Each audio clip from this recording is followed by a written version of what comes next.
तो सूक्ष्म समृद्ध विज्ञान चैनल के हमारे सभी सुधी दर्शक जनों का मैं सुशील कुमार शर्मा हार्दिक स्वागत करता हूं। हालांकि मैं अपने वीडियो में सर्वप्रथम सबसे पहले अपना नाम ही बताता हूं, फिर भी मुझे थोड़ा भद्दा लगता है जब कोई फ़ोन करके मेरा नाम मुझसे पूछता है, और ये मुझे बड़ा अपमानजनक लगता है। याद रखें, ऐसा कभी न करें। और मैंने कह रखा है कि डायरेक्ट फ़ोन न करें, पहले परमिशन ले लें, इसके बाद ही बात करें। वो चाहे कीमिया के चैनल वाले लोग हों, चाहे कोई भी क्यों ना हो। नियम किसी के लिए तोड़े नहीं जाते। आगे से ध्यान रखें। अगर आपका चैनल है और आप मुझसे बात कर रहे हैं तो ध्यान रखें कि अगर मुझसे बात कर रहे हैं तो मेरे नियमों के तहत ही आप बात कर सकते हैं, ऐसे नहीं। अब मैं आपको बताने जा रहा हूं कि आपकी शिक्षा में बाधक तत्व क्या है। पहला तो ये कि अगर आप कीमिया की शिक्षा लेना चाहते हैं, इसके कोर्स करना चाहते हैं, हमने 2 कोर्स रखे हैं। एक तो पारद तंत्र में रजत निर्माण और दूसरा पारद तंत्र में स्वर्ण निर्माण। अब इनका कोर्स का समय भी आप ये समझ लें कि कोई ऐसा नहीं है कि आपको हाथों में, हाथ की हथेली में आम जमा दे, ऐसा नहीं है। कहीं भी आप जाते हैं तो थोड़ा दिमाग लगाइए, दिमाग से सोचिए कि कोई भी साधारण सी शिक्षा जिसकी कोई वैल्यू नहीं है आज की दुनिया में, उसका भी 1 साल का कोर्स आप करते हैं तो केवल सर्टिफिकेट मिलता है अगली कक्षा में जाने का। और अपनी यथाशक्ति अनुसार व्यक्ति विभिन्न यूनिवर्सिटीज़, विभिन्न कॉलेजों के या विभिन्न छोटी स्तर की जो नर्सरी से लेकर के जो शिक्षा होती है, तो 1 महीने में 100 रुपये फ़ीस से ले कर के और 10,000 रुपये, 20,000 रुपये, 25,000 रुपये, 30,000 रुपये, 50,000 रुपये महीने तक की फ़ीस में लोग अपने बच्चों को ऐसे स्कूलों में भेजते हैं। और शर्म की बात तो तब आती है जब स्कूल में ये कहा जाता है कि अगर बच्चे के माता पिता अंग्रेजी नहीं जानते तो चाहे आप 50,000 रुपये महीने दे भी रहे हो, आपके बच्चे का दाखिला हमारे स्कूल में नहीं हो सकता। अब भारत में अगर इस प्रकार की बात होगी तो फिर ये तो बहुत ही गलत है। इसमें फिर बाद में सरकार ने ऑब्जेक्शन किया, तब ये मामला काफ़ी रुका कि अगर माता पिता को अंग्रेजी नहीं आती, नहीं बोल सकते, तो उसके बच्चे का एडमिशन इसलिए नहीं होगा क्योंकि उनके माता पिता अंग्रेजी नहीं जानते। ये बात कहाँ ले जाती है देश को? तो ऐसे सारे शिक्षण संस्था जो हैं उन पर ताला पड़ना चाहिए, मेरा तो यही मत है। बल्कि होना ये चाहिए कि जिस माता पिता को हिंदी नहीं आती हो उनके बच्चों का एडमिशन ना हो। ये बात तो कहीं तक समझ में आती है और ऐसा ही होना चाहिए। ऐसे प्रिंसिपल्स और ऐसे कॉलेज, इन सब को बंद होना चाहिए, सबको जेल में डालना चाहिए। अब बात यह है कि आगे आप देखते हैं कि इतना सारा पैसा खर्च करते हैं। मैंने देखा है कि लोग केवल बच्चों की पढ़ाई के लिए गांव छोड़ करके, कस्बे छोड़ करके, अपना शहर छोड़ करके बड़े शहरों में शिफ्ट होते हैं और बाद कहते केवल इतना है कि बच्चे की अच्छे तरीके से पढ़ाई हो जाए। ठीक है ना? तो बच्चे की पढ़ाई के लिए इतना सारा खर्च वो करते हैं, बाद में वो बच्चा बनता क्या है?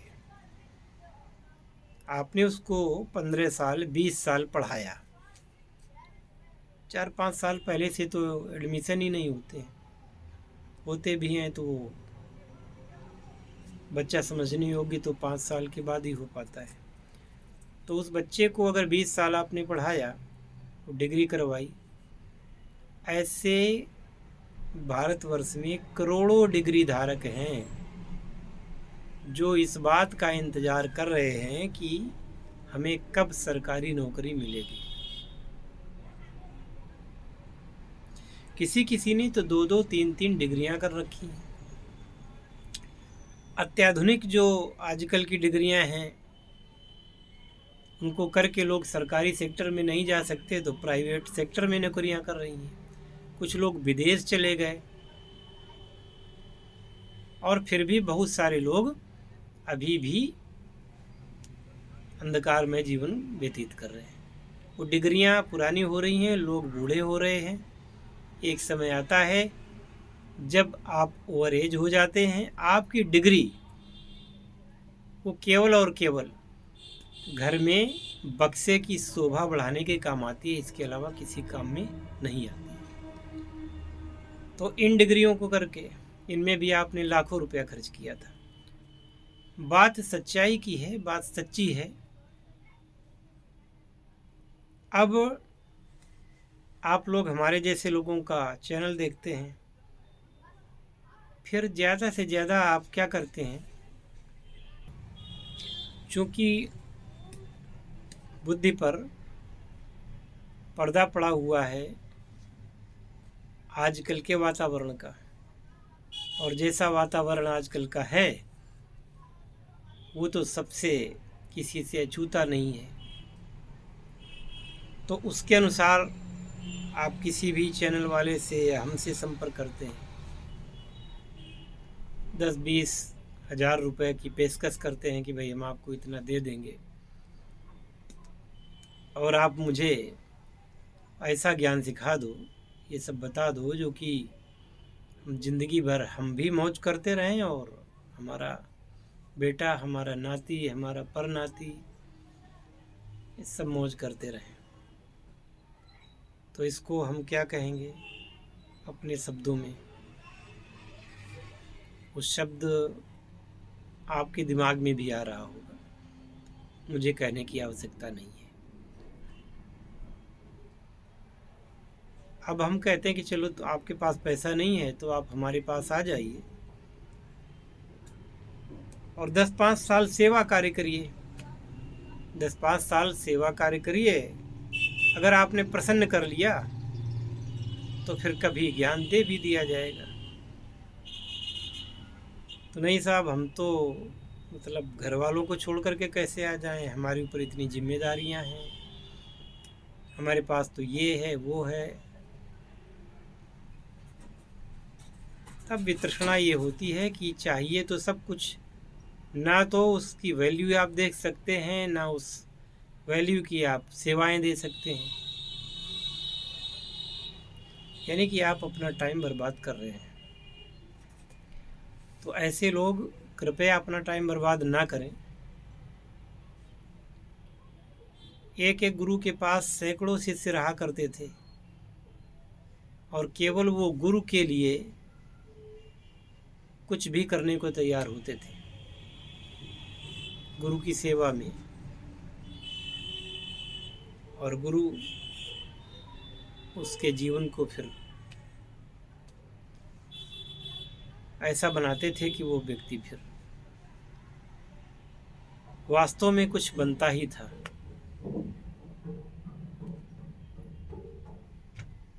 और मुझे इस बात पर कहते हुए खेद हो रहा है कि ऐसे लोग नहीं मिले। कोई अगर आता है तो दूसरे दिन सवेरे उसको तुरंत घर से कॉल आ जाती है, ऐसा हो गया है, वैसा हो गया है, और गुरुजी मुझे तो जाना ही पड़ेगा। मैं किसी को रोकता नहीं। कोई को आया, उसको मेरे यहाँ का एटमॉस्फियर अच्छा नहीं लग रहा है, वो जो मन में बना करके आता था कि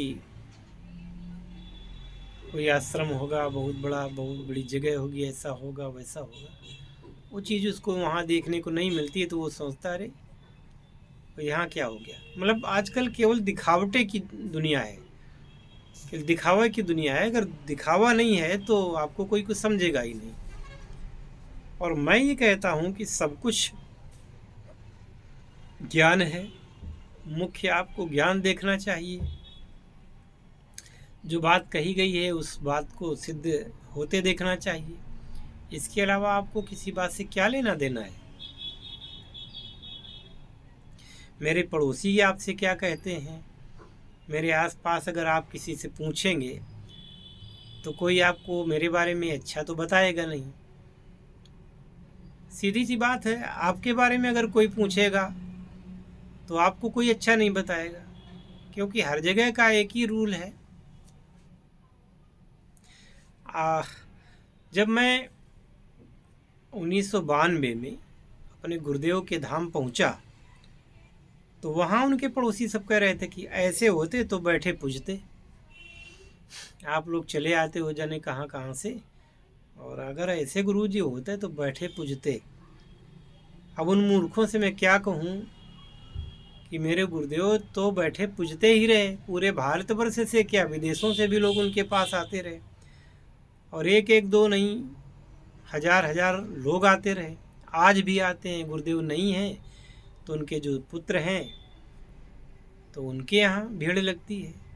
और उनके पुत्रों की लाइफ स्टाइल क्या है, वो लाइफ स्टाइल न भारत का राष्ट्रपति जी सकता है, न प्रधानमंत्री जी सकता है। अमेरिका का राष्ट्रपति उस लाइफ स्टाइल को नहीं जी पाएगा जो लाइफ स्टाइल हमारे गुरुपुत्र जीते हैं। लेकिन कहने वाले फिर भी यही कहेंगे कि अरे ऐसा होता है तो फिर क्या, तो क्या कहा जाए। तो यही है, अब हर आदमी जहाँ भी आप जाते हैं, अब यहाँ पे हम हैं, हमें आप YouTube पर जानते हैं, और आपको पता है कि YouTube पर मेरे 94,600 के लगभग सब्सक्राइबर बचे हैं। पहले ज़्यादा थे, अब इनमें भी मात्र 50-60 लोग या 100 लोग मेरे वीडियो को देख लेते हैं कभी कभी। अब वो वीडियो, इस बात की क्या गारंटी है कि कहाँ देखा जा रहा है। वो कोई नेपाल में देख रहा है, तो कोई भूटान में देख रहा है, तो कोई पाकिस्तान में देख रहा है, कोई अमेरिका में देख रहा है, कोई कनाडा में देख रहा है, कोई ऑस्ट्रेलिया में देख रहा है ना, कोई हरियाणा में देख रहा है, तो कोई पंजाब में देख रहा है, तो कोई राजस्थान में देख रहा है, कोई बंगलौर से देख रहा है, कोई कर्नाटक से देख रहा है। तो ऐसे मिला करके 150 व्यूज आ गए। अब इसके बारे में हमारे पड़ोस में आकर के अगर आप पूछेंगे, किसी से भी पूछेंगे, तो वो क्या बताएंगे आप, अरे आप कहाँ फंसे जा रहे हो, आप बेवकूफ़ बन गए यहाँ करके। उनको जब उस क्रिया का ज्ञान ही नहीं है, न वो साधना को जानते हैं, न मंत्र को जानते हैं, न योग को जानते हैं,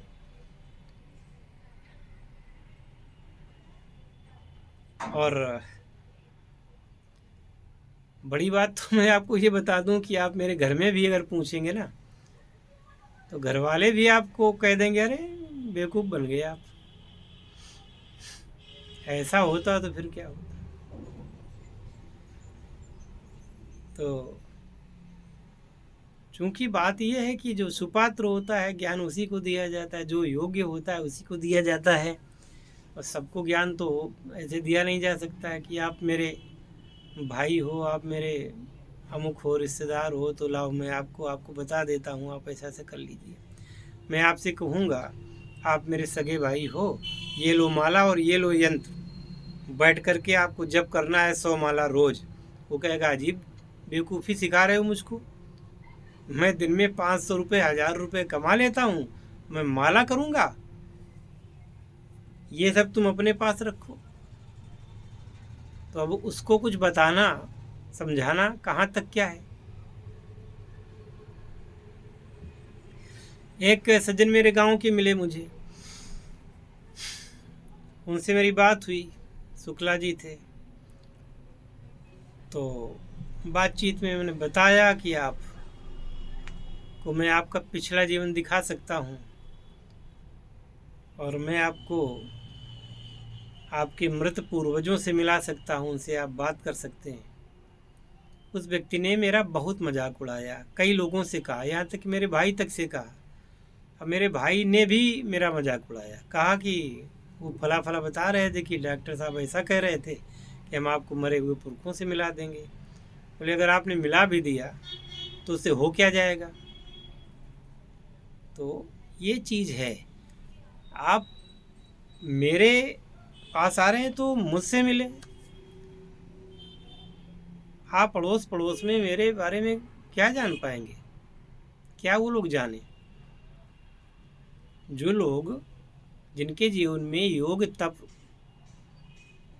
ईश्वर की कृपा इन सब चीज़ों का साक्षात्कार नहीं हुआ है, वो क्या इस बात को जाने। अब मेरा एक भाई है, वो थोड़ी गलत संगति में पड़ गया। वो शराब भी पी लेता है और मांस भी खा लेता है। उसको डांटता हूँ तो कहता है कि आप जानते ही नहीं, एक बार खा लोगे तो कभी छोड़ नहीं पाओगे।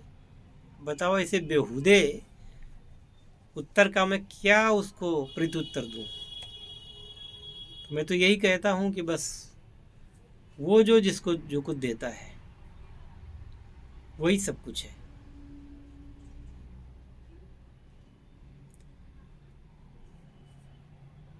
अच्छे अच्छे परिवारों के लड़के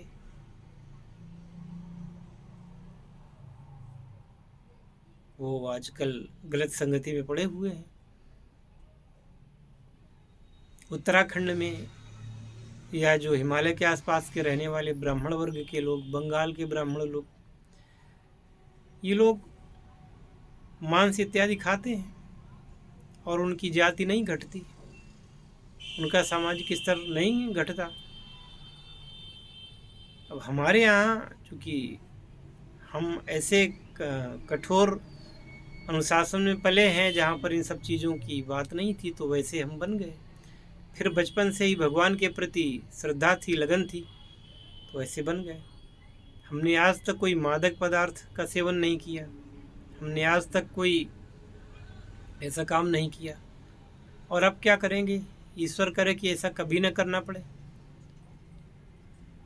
है ना। जो जीवन बचा है उस जीवन भर में इन सब चीज़ों को प्रयोग ना ही करूं तो अच्छा है। और कबीर के शब्दों में जस की तस धर दीन नीचे दरिया, इस शरीर को ऐसा ही भगवान को अर्पित कर दें। तो कहने का तात्पर्य ये कि यदि हमारे हिसाब से चलना है, हमारी विद्या को ग्रहण करना है, तो फिर हमारे नियमों का पालन आपको करना पड़ेगा। तो अगल बगल झांकने की अपेक्षा केवल आप अपने गुरु से ही मतलब रखें तो उचित है। अब बहुत सारे लोग यहाँ तक आ गए और बोले कि मेरे तो पहले से गुरु हैं, तो मैं आपसे दीक्षा तो नहीं ले सकता। तो कृपया मैं वीडियो के माध्यम से बताना चाहता हूँ कि यदि आपके गुरु हैं तो फिर आप उन्हीं के पास रहिए। मैं आपको जबरन अपना शिष्य नहीं बनाना चाहता। हाँ, उस विद्या के पीछे भी मत पड़िए जो कि हमारी गुरु परंपरा में आती है। फिर वो आप और कहीं से कोई वीडियो किसी के देखिए और खूब अपना जैसे बने तैसे करें। हमारे यहाँ तो भाई जो अध्यात्म विद्या है, जो कीमिया में स्वर्ण विज्ञान या रजत विज्ञान जो भी हम सिखाते हैं, उसमें मंत्रों का प्रयोग है। ईश्वरीय प्रेरणा, ईश्वरीय कृपा की बिना वो चीज़ संभव नहीं है। और इतना ज़रूर है कि मैं आपको क्या प्रमाण दे सकता हूँ, बस इतना ही कह सकता हूँ, कर उस क्रिया में आप दीक्षित हुए, थोड़ी मेहनत की, तो वो सब कुछ कर पाएंगे जो मैं आज कह रहा हूँ। जो कुछ मैं कह रहा हूँ कि आप ऐसा कर सकते हो, तो आप भी कर पाओगे। और मैं इससे ज़्यादा बात क्या कहूँ। अब ये सब बातें करना कि आपने किया है कि नहीं किया है, इन चीज़ों का क्या आपको मतलब क्या है? मैं कह दूंगा कि मैंने किया है तो भी आपको विश्वास नहीं होने वाला है। मैं बोल दूंगा कि भाई मैंने नहीं किया है और आप कर लो, तो बोलोगे अजीब चूतिया बना रहे हो आप। इन सब चीज़ों को कोई मतलब नहीं है। आप उस क्रिया को सीखना चाहते हैं, उसको करना चाहते हैं, अनुभव करिए। अनुभव से ही व्यक्ति को समझ में आता है कि जो कुछ भी कहा जा रहा है वो सच कहा जा रहा है कि झूठ कहा जा रहा है। कोई भी व्यक्ति आपको कुछ ऐसी बात सिखाना चाहता है, बताना चाहता है, तो निपट गलत तो बात होगी नहीं, ये ध्यान रखना चाहिए। और अच्छे खासे खर्च करने की जिनकी क्षमता हो वही लोग आगे बढ़ें। पीछे घिसटने वाले, रिरियाने वाले लोग क्या कुछ जीवन में कर पाए हैं, क्या वो कर पाएंगे? मुझे नहीं लगता। जब आप जीवन के जो महत्वपूर्ण निर्णय लेते हैं वहाँ पर खूब धन खर्च करते हैं, जैसे बना वैसे। तो यहाँ क्या है? यहाँ तो जीवन को बनाने वाली विद्या आपको मिल रही है।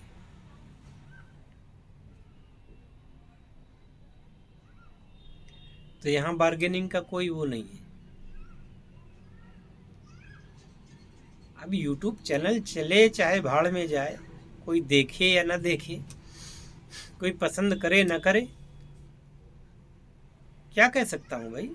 यही तो कह सकता हूँ कि सच बोलने के अलावा और कुछ नहीं है।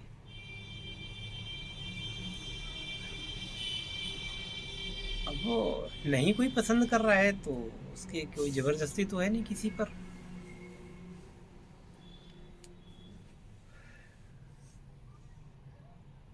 अब बहुत सी मीठी मीठी बातें, बहुत सी फंसने फंसाने वाली बातें, सब ना मैंने कभी किए हैं ना कभी कर पाऊँगा। मैं प्रैक्टिकल टाइप का आदमी हूँ। किसी भी चीज़ को जब तक जीवन में मैंने अनुभव नहीं किया तो उसके बारे में बोलता नहीं।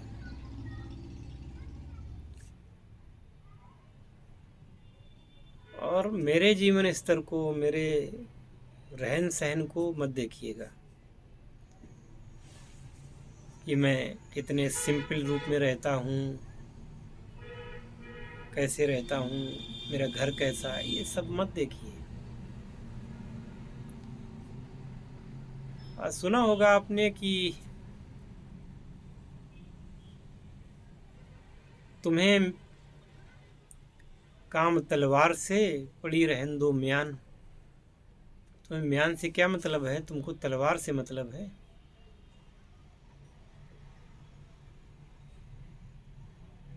तो इस प्रकार से थोड़ा सा कहना पड़ता है मुझे। फ़ोन तो बहुत करेंगे, बातचीत बहुत करेंगे और इसके बाद में पीछे हट जाएंगे। भाई मैं जो कुछ लूँगा आपसे फीस के रूप में, उस पर देश का भी हक है।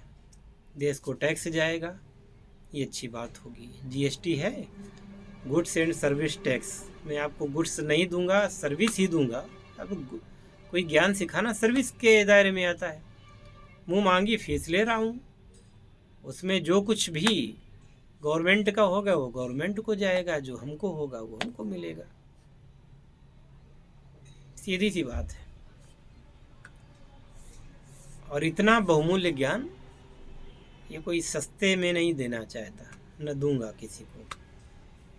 ठीक है ना? नंबर 1 का काम है, कोई नंबर 2 का काम नहीं है। मैं किसी को कुछ भी अगर नहीं देता हूँ, केवल ज्ञान देता हूँ, मैं उसका भी उतना ही चार्ज लूँगा। हाँ, वो उससे लाभान्वित जरूर होगा।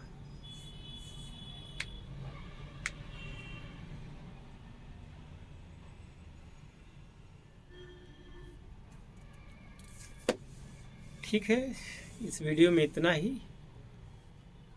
और मैंने आपको बताता हूँ, चलो और बता देता हूँ कि जैसे अन्य लोग नहीं तमाम वीडियो दिखाया करते हैं, ये गर्म किया, यहाँ से धुआं उड़ाया, इसमें डाला, उसमें डाला, ऐसे किया, वैसा किया। वो सब मैं नहीं करता हूँ, क्या करूँगा मैं करके। वो मेरी पर्सनल गोपनीय बातें हैं, करता हूँ या करवाता हूँ, उसको कैमरे के सामने लाने की क्या ज़रूरत है। इसलिए मैं प्रैक्टिकल उसमें दिखाता नहीं। जब आप उस ज्ञान को लेंगे तो ज्ञान केवल आपके लिए होगा, और ये ज्ञान लेने के पहले एक बॉन्ड तो आपसे भराना ज़रूरी है,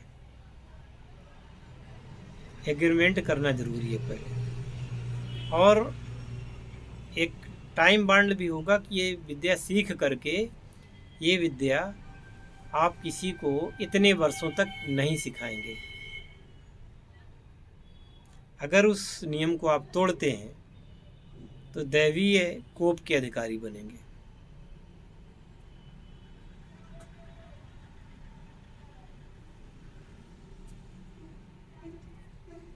आपको सिखाया जा रहा है, आप लाभ उठाइए, आप अपना जीवन स्तर सुधारिए, गुरु बनने के चक्कर में मत पड़िए। एक समय का बांड होगा कि 20 साल, 25 साल, या जो भी 15 साल, जो भी मैं टाइम बांड दे दूँ, उस टाइम तक आप ये क्रिया किसी और को नहीं सिखाएंगे। जय शिव शंकर, जय भोलेनाथ, हर हर महादेव।